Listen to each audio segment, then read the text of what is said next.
If you loved Deep Rock Galactic, Rogue Core will feel immediately familiar. But from the moment you enter your first mission, something shifts. The game starts asking things of you that DRG never did, and how you respond to that is going to color whether the game is worth picking up right now or sitting on until it's further along in early access. If you read through the Steam reviews on Rogue Core, you'll see that while it's mostly positive at 71%, the actual reviews themselves can appear to be quite conflicting. And if you're not sure whether the negativity is overblown or the positive reviews are too shallow, you're in the right place. I've played a solid 20 hours of Rogue Core already and have plunged myself into the depths with many successful reclamations and enough failures to know and feel where this game stands right now. But just to make sure everyone is on the same page, here is a summary of what the game is in a nutshell. DRG Rogue Core is a 4-player co-op roguelite set in the Deep Rock Galactic universe, where the original DRG sent you in fully equipped to mine, complete objectives, and extract. Rogue Core strips all of that away. You drop in with nothing and build your loadout on the fly from a shared loot pool as you fight deeper into Hoxie's 4 while mining for Expedite to obtain further upgrades.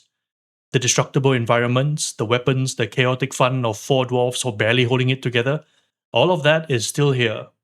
But instead of the free-form exploration DRG was known for, every run is on the clock. You have roughly 15 minutes per level to grab upgrades, mine resources, and find the elevator before the game starts hunting you down. Do that across multiple levels, and you're fighting a final boss with whatever build you've managed to cobble together. It keeps the DNA of DRG while asking something fundamentally different of the player: less sandbox and more survival. And it's worth keeping in mind that everything I'm about to say is in the context of early access. The game is not finished, and that colors how you should weigh both the good and the bad. I fell in love with the original DRG because of its wonderful set pieces and the various distinct environments, and I'm glad to say all of that is still here. Both my favorite sand-blasted corridors and my much despised hollow bowl. Damn spiky plants. Many of your fan-favorite weapons and toys from DRG can still be found in the game, if you are lucky enough to get them. They sit alongside a slew of new ones, some of which are incredible when you land the right upgrades. What gets me the most is the upgrade combinations that you can cobble together.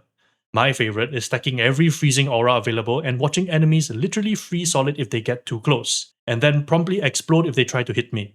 The game also gives you some wild modifiers that change how each run plays out, and the wildest one I've seen so far is called Jumbled, which makes already random loadouts even more chaotic.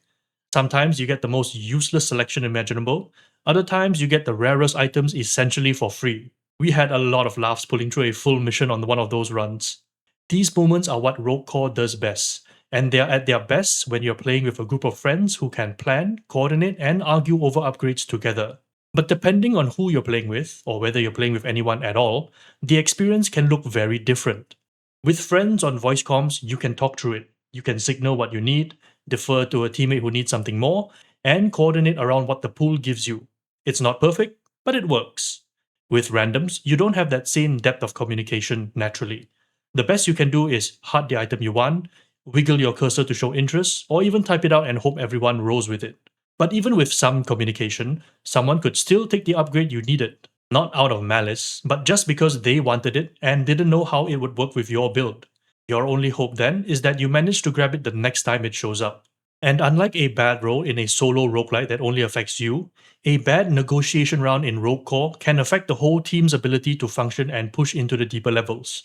Repeated rounds of getting sad leftovers can also really suck the fun out of the game as well, especially if you're the type of person who settles on for whatever's left because you want to be considerate of others.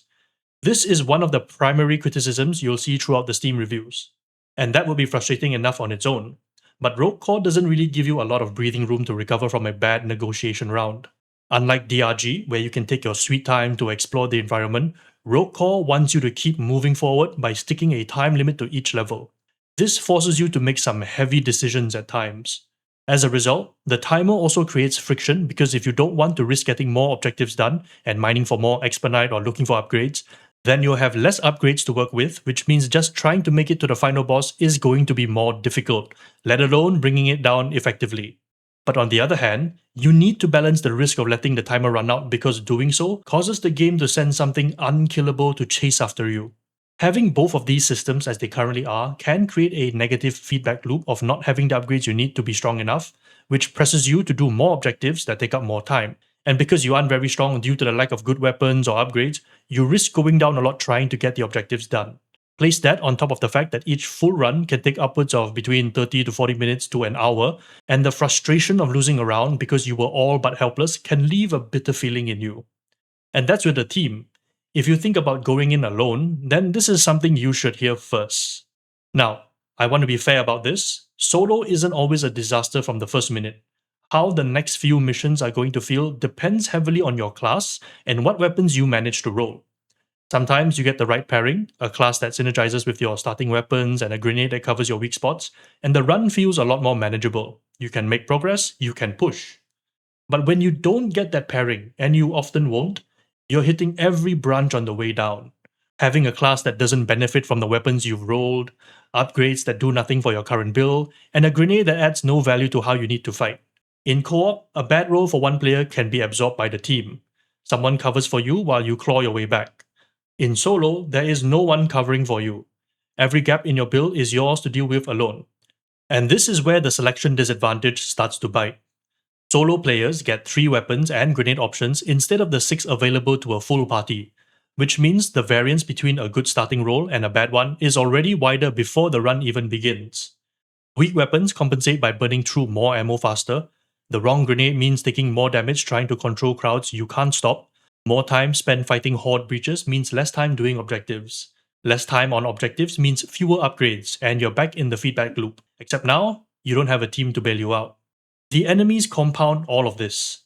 The Vanguard, for example, is an armored enemy at the front, but it can chase you at full speed as if that armor means nothing. The Edge Stalker enemies, which like to creep up around the corners and attack you from afar, can bombard you and reposition fast enough to assault you from a completely different angle before you've recovered.